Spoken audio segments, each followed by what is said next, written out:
نۆژانکردنەوە یاریگای یەکەمیانەی پێشمەرگەی هەولێر لە هاویناواری سەلاحەدین کۆتاییە دوای زیاتر لە 2 ساڵ کارکردن تێدا یانەکە ژیاریەکانی وەرزی نوێی خولی نایابی تێدا ئەنجام دەدات. یاریگای یەکەمی یانەی پێشمەرگەی هەولێر لە هاوینهەواری سەلاحەدین پیرماو دوای زیاتر لە 2 ساڵ کارکردن تێدا نۆژانکردنەوەکەی تەواو بوو کە لە ئێستادا تیپی تۆپی یانەکە ڕۆژانە مەشقی تێدا دەکات و ئەو یاریگایە ئامادەیە بۆ یاریەکانی خولی نایابی کوردستان. دەتوانم بڵێم یعنی یاریگایەکە یاریگایەکی تەواوە پێشترێ یعنی 2 ساڵ لەمەوە بەر هەر یانەیەک یعنی یەک لەو یانانە بخۆمان کە لە یانەی هەولێر بووین داهاتین یاریمان دەکرد یاریگایەکە یعنی ئیوەی نەبوو یاری لەسەر بکرێتن بەڵام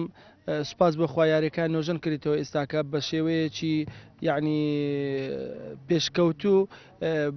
ژێرەوەی فلتەرەوە یعنی لە ڕووی قیاساتەوە لە درێژی پانی ئەوانەی زۆر تەواو مدەڕەجەکان و یعنی ئەو شتانی هەموو تەواوە دەتوانم بڵێم یەکە لە یاریگا خۆشەکان لە کوردستان بەخوای لە بۆ مەشق و یاریکردن بە کەڵک دێتن یاریگایەکەی هەولێر تەنها بە کەڵکی مەشقکردن دێتن بەڵام لە بۆ یاریەکان ئینشاءالله هەر لێرە یاری دەکەیت.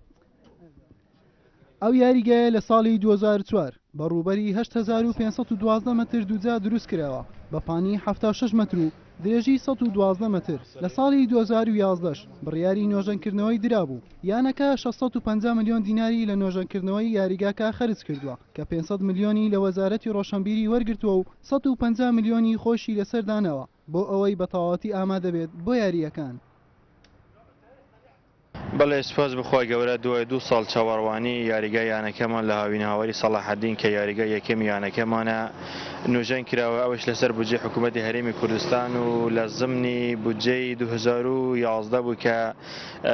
لەسەر وەزارەتی ڕۆشنبیر حکوومەتی هەرێمی کوردستان کە بەری 500 ملیۆن دینار پیان خەرج کرد ئێمەش وەکو یانەی وەرزشی پێشمەرگەی هەولێر